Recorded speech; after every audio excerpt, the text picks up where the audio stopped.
E ora la cronaca, con una rapina nel pomeriggio nei negozi di abbigliamento in via Crescini. La titolare è stata affrontata da uno sconosciuto che è entrato con un coltello in pugno, si è fatto consegnare 500 euro e poi è fuggito a piedi. Nessun ferito, sul posto la polizia. Ma sentiamo altre notizie di cronaca, soprattutto dalla provincia. Siamo al momento delle elezioni, ormai manca poco, domenica e lunedì si voterà in 3 centri dell'Alta, dopo quelli di Cittadella e di Loreggia. Conosciamo anche i 4 candidati appunto a sindaco di Piombino Dese, sempre in ordine alfabetico. E siamo allo sport con il calcio. Dal canto non è in discussione, categorico il direttore sportivo del Padova Rino Foschi, oggi l'unico tra l'altro a parlare con la stampa dopo la sconfitta casalinga dei biancoscudati contro il Sassuolo, una debacle soprattutto in difesa che rischia di compromettere una stagione fino a 3 giornate fa positiva. Ma vediamo e sentiamo soprattutto le interviste. E adesso invece siamo arrivati alla conclusione del nostro telegiornale, però vi lasciamo in compagnia delle previsioni del tempo. Grazie per l'attenzione e buon proseguimento con i nostri programmi. Arrivederci. Dunque di sorprese ce ne sono state in queste elezioni. Le elezioni comunali di ieri e di domenica hanno sancito anche l'esploit del Movimento 5 Stelle di Beppe Grillo. Il primo sindaco grillino è quello di Sarego in provincia di Vicenza, Roberto Castiglione. Insomma, risultati eclatanti a 2 cifre anche in provincia di Padova, dove i grillini entrano in tutti i consigli comunali dove si sono presentati. Per il ballottaggio di Vigonza il PD tende la mano infatti al movimento. Sentiamo un po' il quadro allora.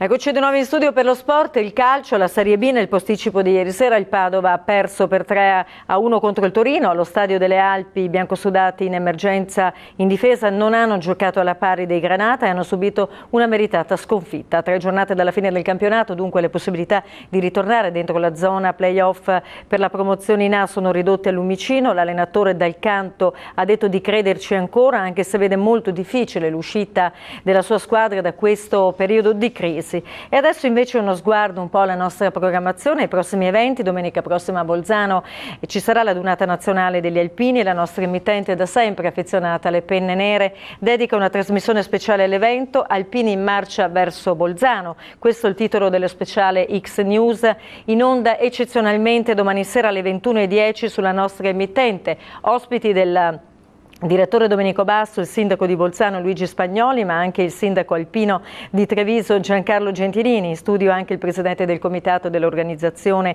Nino Geronazzo, il comandante del 7° reggimento alpini di Belluno, il colonnello Paolo Sfarra. Fa da contorno alla serata il coro Stella Alpina di Treviso. E con questo siamo arrivati alla conclusione del nostro telegiornale proprio con gli alpini. Adesso naturalmente vi auguro una buona serata con i nostri programmi. Arrivederci.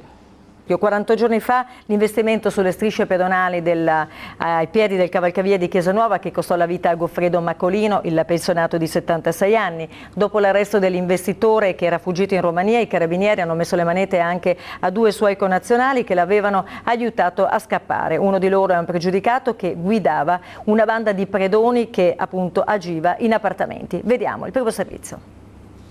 Lasciamo la cronaca adesso per la politica, le elezioni amministrative. A Vigonza, unico comune al ballottaggio della provincia, si tornerà a votare infatti domenica 20 e lunedì 21 maggio. A confrontarsi sarà Nunzio Tacchetto, che è il sindaco uscente di centrodestra, che ha mancato per 108 voti la riconferma al primo turno, e l'avversario Giuseppe Zanon, candidato del centro-sinistra.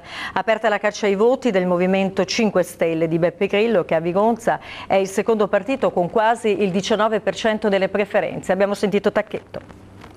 Il presidente si è sfogato oggi con la stampa a Bresseo dopo il deferimento da parte dei giudici sportivi della società biancoscudata di Vincenzo Italiano e Francesco Ruopolo proprio nella vicenda del calcio scommesse. Cestaro non vuole più avere nulla a che fare con il calcio. Intanto sentiamo il servizio.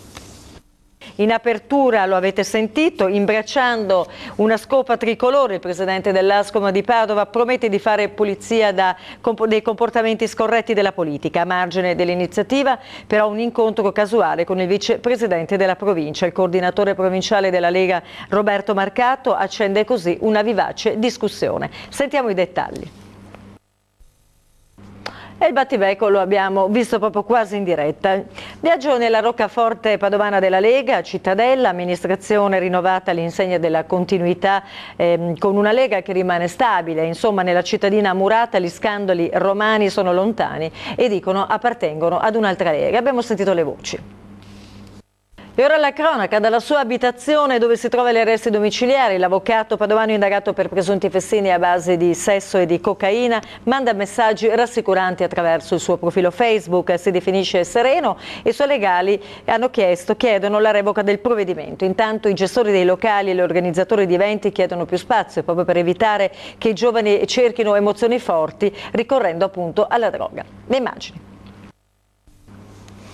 È intitolato da oggi a Filippo Raciti il centro sportivo Brentella di Padova. Alla cerimonia era anche presente Marisa Grasso, vedova dell'ispettore ucciso nel 2007 allo stadio di Catania proprio durante un violento scontro tra tifosi. Un monito contro ogni tipo di violenza, ha spiegato l'assessore allo sport del comune Umberto Zampieri. Sentiamo allora. Adesso invece ci fermiamo solo per qualche istante, le previsioni del tempo, a tra poco.